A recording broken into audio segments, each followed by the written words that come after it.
Tá, eu vou ler, é um texto sobre a mídia precisa assumir o seu papel na naturalização da extrema-direita no Brasil. Vamos lá. O Mensalão e o Petrolão são escândalos de corrupção fincados na cabeça de todo brasileiro e brasileira, né? E são também diretamente associados ao PT. Eles foram revelados durante as administrações petistas e a gente da imprensa deu a eles, ao Mensalão e ao Petrolão, a devida importância, né? É inaceitável que o dinheiro público seja desviado, mal usado, inaceitável. A gente precisa realmente falar, gritar, berrar. Então, foi certo o que fizemos com o Mensalão e Petrolão, né? Mas vamos falar um pouco do Petrolão, para começar. Vamos falar do Petrolão. Em 1989, o Ricardo Boechat, que morreu tragicamente num acidente de helicóptero, né, o jornalista da Band, ele ganhou um prêmio ESSO com uma reportagem sobre a corrupção na Petrobras. E em 1993, então 4 anos depois, a reportagem repercutiu, né, ele ganhou um prêmio ESSO, um dos maiores prêmios do jornalismo no Brasil. Finalmente abriram uma CPI para investigar o esquema em que um cartel de empreiteiras desviava verba do orçamento da União, corrompendo políticos. Então vamos olhar. Em 1993, foi aberta uma CPI para investigar o esquema em que um cartel de empreiteiras desviava verbas do orçamento da União, corrompendo políticos. 1993, tá? Eram os anões do orçamento. O nome muito ruim, pena que só pensaram em Petrolão muito tempo depois, né? Anões do orçamento, quem vai se interessar por isso? Mas enfim, era um esquema de roubalheira desencarada, né? Os anões do orçamento não deu em nada, né? Não deu em nada. A CPI deu em um processo apenas contra o jornalista Paulo Francis, que morreria tempos depois de desgosto. Basicamente foi isso que aconteceu com Paulo Francis, né? Porque toda a carga, toda a força dessa CPI, que foi repleta de documentos, repleta de provas, estava ali o Petrolão, gente, 1993, tá? Em 1995, Fernando Henrique Cardoso, presidente da República, nomeou um cara que se chamava Geraldo Brindeiro como procurador-geral da República. Renovou o mandato desse homem por 3 vezes seguidas, tá? O que aconteceu nessa época? Dos 626 inquéritos que chegaram às mãos do Brindeiro na PGR, Procuradoria-Geral da República, só 60 foram encaminhadas. De novo, com Fernando Henrique nomeando Geraldo Brindeiro como Procurador-Geral da República, dos 626 inquéritos que chegaram às mãos do Brindeiro na PGR, só 60 foram encaminhadas. Por isso ele ficou conhecido como o engavetador-geral da República. Estamos falando de FHC. Lula nem assumiu, tá, gente? Não tem Lula nessa história. Não tem Lula e não tem PT. Diante dessa indecência promovida pelo querido Fernando Henrique Cardoso, em 2001, membros do Ministério Público, emputecidos, exigiram que o Fernando Henrique Cardoso respeitasse a chamada lista tríceps de nomes para Procurador-Geral da República. O que a FHC fez? Ignorou. Nomeou o Brindeiro de novo. Tá? O engavetador-geral da República não passava nenhuma investigação sobre corrupção, sobre o dinheiro que é desviado, não passava, antes do PT entrar. Aí o PT entrou. Lula assumiu. O que ele fez logo de cara? Aceitou a lista tríplice. Gente, eu tô falando de fatos, tá? Eu não tô falando aqui de achismos. São dados, é a história. Dados. Lula assumiu, aceitou a lista tríplice. Oh, meu Deus, tríplice. E nomeou o mais votado pelos membros do MP. O Lula não se meteu nisso, ele nomeou o que os membros do MP sugeriram para ele. De uma lista de 3 nomes, Lula nomeou o mais votado sem questionar. O que acontece a partir daí? Entre 2003 e 2009, com Lula, portanto, o número de operações realizadas pela Polícia Civil foi de 18 para 236. A PF passou a se concentrar em crimes contra os cofres públicos. Eu vou repetir, tá, gente? Entre 2003 e 2009, com Lula, portanto, o número de operações realizadas pela Polícia Civil foi de 18 para 236. A PF passou a se concentrar em crimes contra os cofres públicos.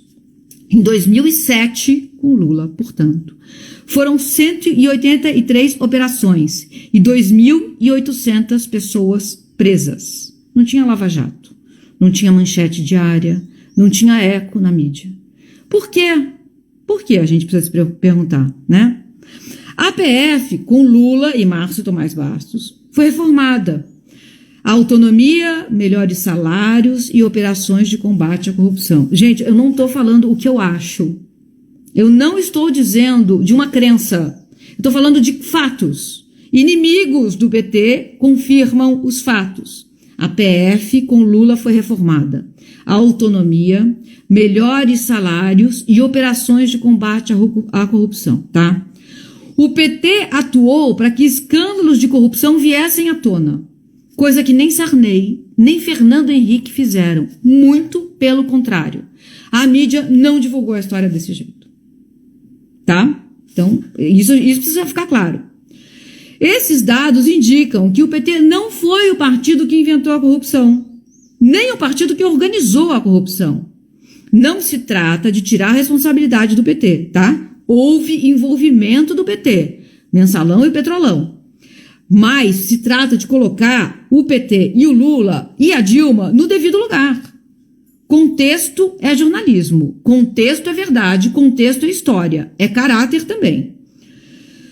Mesmo quem compreende que nenhum desses esquemas, nem o Mensalão, nem o Petrolão, foi montado ou organizado pelo PT, confere ao PT a obrigação pelo desmantelamento.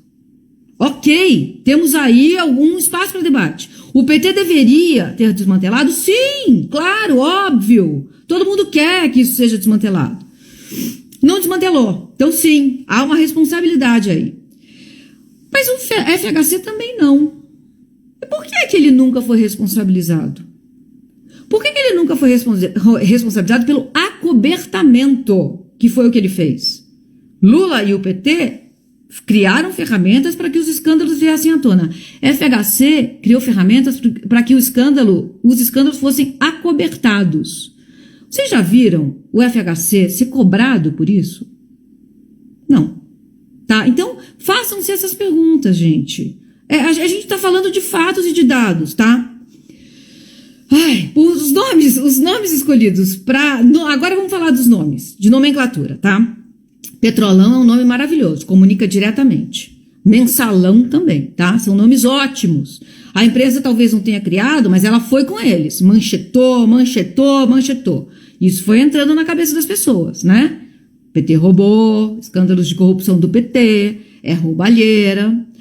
Eles comunicam mesmo a grandeza dos desvios. Se vocês quiserem saber quantas vezes isso foi repetido na mídia, entra lá no manchetômetro da UERJ, tá? O manchetômetro é um site de acompanhamento da cobertura da grande mídia sobre temas de economia e política, tá? É produzido pelo Laboratório de Estudos e Mídia e Esfera Pública, o LEMEP da UERJ. Não tem filiação com nenhum partido e nenhum grupo econômico. Vamos voltar para o encadeamento de ideias, tá? Diante de todos os prejuízos que o Mensalão trouxe, 100 milhões, diante de todos os prejuízos, a gente podia imaginar o quê? Se houvesse qualquer coisa parecida com o Mensalão, a imprensa iria se escandalizar. Manchetar, não é? Então vamos falar do orçamento secreto. Essa roubalheira que o governo Bolsonaro está promovendo, tá? Que é de bilhões a mais que o Mensalão. Cabem 600 mensalões dentro do orçamento secreto. Eu vou repetir. Cabem 600 mensalões dentro do escândalo que é o orçamento secreto. Vamos falar desse nome, orçamento secreto. O que ele comunica? Nada.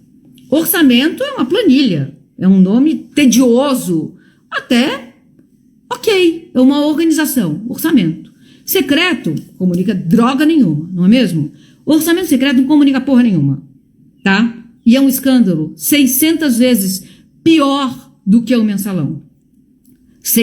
O orçamento secreto é um escândalo 600 vezes pior do que o mensalão. Tá na mídia, tá em destaque todos os dias, como foi o mensalão? Tá associado ao Bolsonaro? Não. Não. É crime e é crime eleitoral. O nosso dinheiro, como gostam de dizer, está sendo desviado para comprar políticos na ordem de 600 vezes mais do que o mensalão. Por que não está na mídia? Por que não está diretamente associado ao Bolsonaro, se é ele que está fazendo essa caralha desse orçamento secreto, essa roubalheira? Por quê? Por que se chama orçamento secreto? Por que não pensaram num nome melhor? Bolsolão, mensalão do Bolsonaro. Se façam essas perguntas, gente. Por favor. Se você vai votar no Bolsonaro porque você não gosta da corrupção do PT, você não pode votar no Bolsonaro. Não pode, com fatos e dados e números e a verdade e a história, não pode. Não pode. Então assume logo que você vai votar no Bolsonaro porque você é fascista. Porque você é fascista. Então assume, olha no espelho e fala, eu vou votar no Bolsonaro porque eu sou fascista. E dorme com esse barulho. Porque, gente, vamos olhar para a história, né? Todo mundo que apoiou Hitler e Mussolini, os fascistas não são pessoas horrorosas que andam vestido de diabo na rua. São boazinhas, cuidam de cachorro, dão um beijo na mulher quando chegam em casa, lavam uma loucinha. Pode ser isso aí o fascismo. É isso aí o fascista, tá? Então precisa ter um pouco de verdade. De verdade.